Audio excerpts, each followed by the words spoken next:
ஜீவனாம்சம் இந்த கேள்வி வந்து நிறைய பேர் ஃபோன் பண்ணி கேட்டுருக்கீங்க.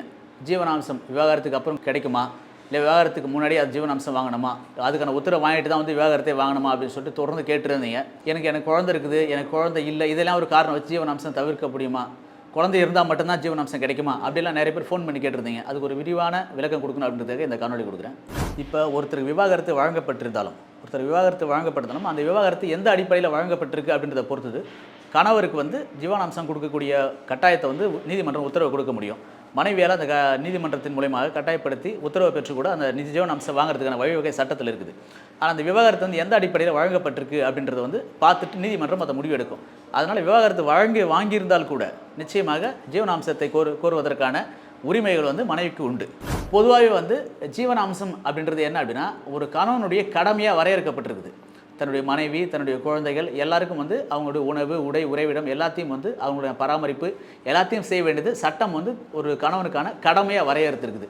இந்த கடமையை செய்யாத போது அவர் குற்றமாக கருதப்படுது. அது வந்து முன்னாடி வந்து 125 CRPC, அதாவது குற்றவியல் நடைமுறை சட்டத்தில் முன்பு வந்து 125 இருந்தது பிரிவு. இப்போ BNS வந்ததுக்கப்புறம் பார்த்திங்க அப்படின்னா 144 பிரிவாக வரையறுக்கப்பட்டிருக்கு. அந்த அடிப்படையில் ஒரு மனைவி விவாகரத்து செஞ்சுட்டு போயிட்டாங்க அப்படின்ற பட்சத்தில் அந்த விவாகரத்து செஞ்ச மனைவிக்கு வந்து நிச்சயமாக அவர் பொருளுதவி செய்ய வேண்டிய நிர்பந்தம் இருக்குது. ஏன்னா அந்த மனைவியானவர்கள் வந்து இன்னொரு திருமணம் செஞ்சுக்கிற வரைக்கும் நிச்சயமாக ஒரு டிபெண்டன்சி இருக்க தான் செய்யும். அந்த டிபெண்டன்சிக்கு வந்து இவர் ஜீவனாம்சம் கொடுக்கலாம், அது சட்டத்தில் வழிவகை இருக்குது.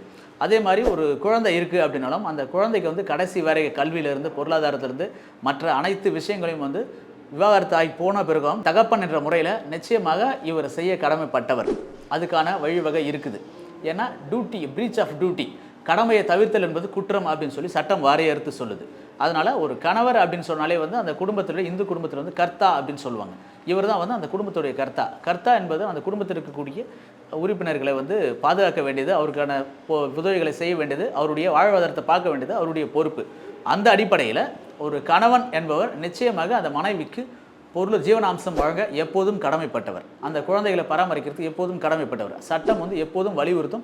நிச்சயமாக உரிய நீதிமன்றம் போயிட்டு நம்ம மனு தாக்கல் செஞ்சு அதுக்கான பரிகாரத்தை வாங்கிக்க முடியும். அது எந்த சூழ்நிலை வேணாலும் வாங்கலாம். அதில் வந்து ஒருபோதும் வந்து கணவனானவர் வந்து அதை வந்து தவிர்க்கவே முடியாது, தப்பிக்கவும் முடியாது. சட்டம் வலியுறுத்துகின்ற விஷயம்.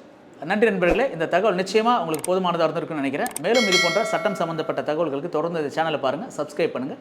மீண்டும் ஒரு காணொலியில் நிச்சயமாக உங்களை சந்திக்கிறேன். நன்றி.